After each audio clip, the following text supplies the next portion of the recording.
kasarian ay hindi basehan sa paggalang sa karapatan.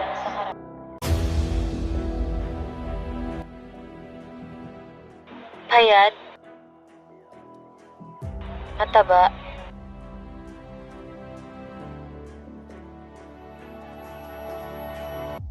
mahirap,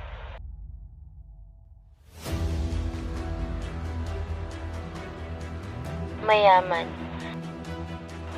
lalaki, babae,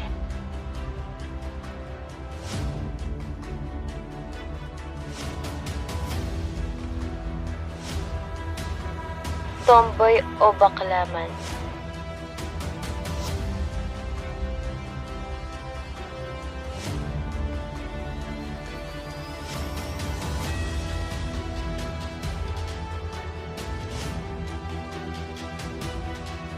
Respeto ay kailangan. Sa mundong mapanghusga, nakapaloob ang masasakit na salita. Bakit ba kailangan manghusga? Bakit ba kailangan magsabi ng masasakit na salita? Ano ba ang napapala? Hindi ba't wala? Baliktarin man ang mundo, pare-parehas lang tayong tao. Pare-parehas lang din tayong hindi perpekto. Subukan nating maging kalmado. Makikita natin kung gaano kahalaga ang pagrespeto. Hindi kasalanan ang pagpapakatotoo. Kung ang nakasalalay dito ay ang tunay na kaligayahan mo, mahalaga ay wala kang inaapakang kapwa-tao. Babae, lalaki, bakla, tomboy. Pero hindi ka baboy hanggat wala kang binababoy. Ang masaya't makulay na buhay, ipagpatuloy. Hayaan lang silang husgahan ka. Mata-matahin ka, pataas, pababa, pagtawanan at isumpa pa. Kung dyan sila masaya, hayaan mo lang sila.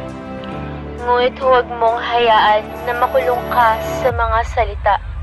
Labanan mo ito at ipagpatuloy na ipakita ang tunay na ikaw.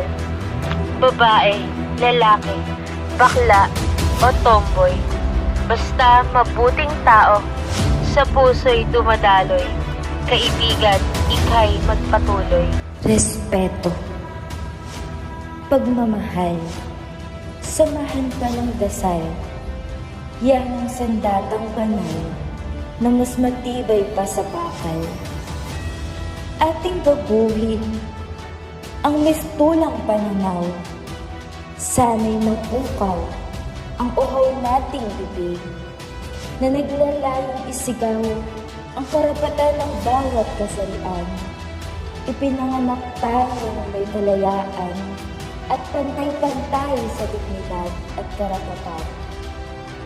Bawat lahi, kulay, wika, relihiyon, kasarian, opinyon, posisyon, o anong pamang kondisyon. Sa mundong pabago-bago, sa paglipas ng panahon, nais din natin ang magbago. Huwag magpakulong sa diktayan ng unang nakalalason upang mamangit natin ang panahon na ang bawat kasarian ay malaya sa diskriminasyon. Panahon na upang makamit ang pantay-pantay na trato sa bawat tao. Ang kulay rosas ay hindi lamang para sa babae at ang kulay asul ay hindi lamang rin para sa lalaki, sapagkat ang kulay ay walang pagmamay-ari. Hindi ito para lamang sa iisang lahi.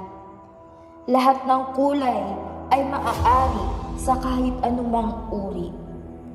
Siya, sila, ikaw, at ako, kahit anumang anyo pantay-pantay tayo. Pagtanggap.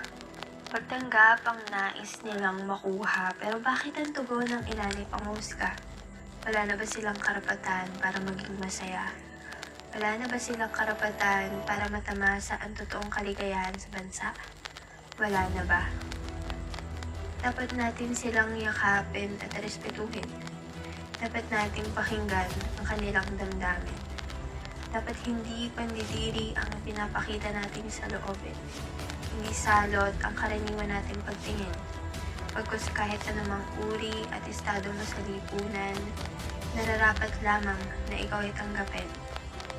Katulad nyo, tao rin sila. Umiiyak, nasasaktan, nadarapa at nagkakaproblema. Katulad nyo, gusto rin nilang ituring na tao pa.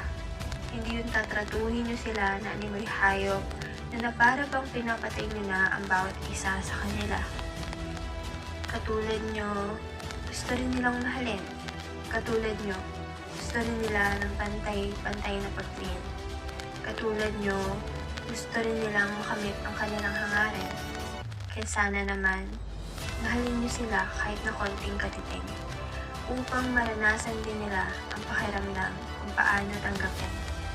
Dahil kung nahihirapan ka mong tanggapin ang mga ito, mas mabuti ang itikong mo na lang ang bibig mo kaysa magbitaw na masasakit na salita sa kapwa mo. Dahil kagaya mo, gusto rin nila ang salitang respeto. Pagtanggap. Salitang madaling sabihin pero mahirap gawin. Ngunit naniniwala ako na kaya mo rin at ating kakayanin. Kaya ang pagtanggap sa tao ay simulan sa mga sarili natin upang makamit ng lahat ang iisang mithiin ang pagkakapantay-pantay natin.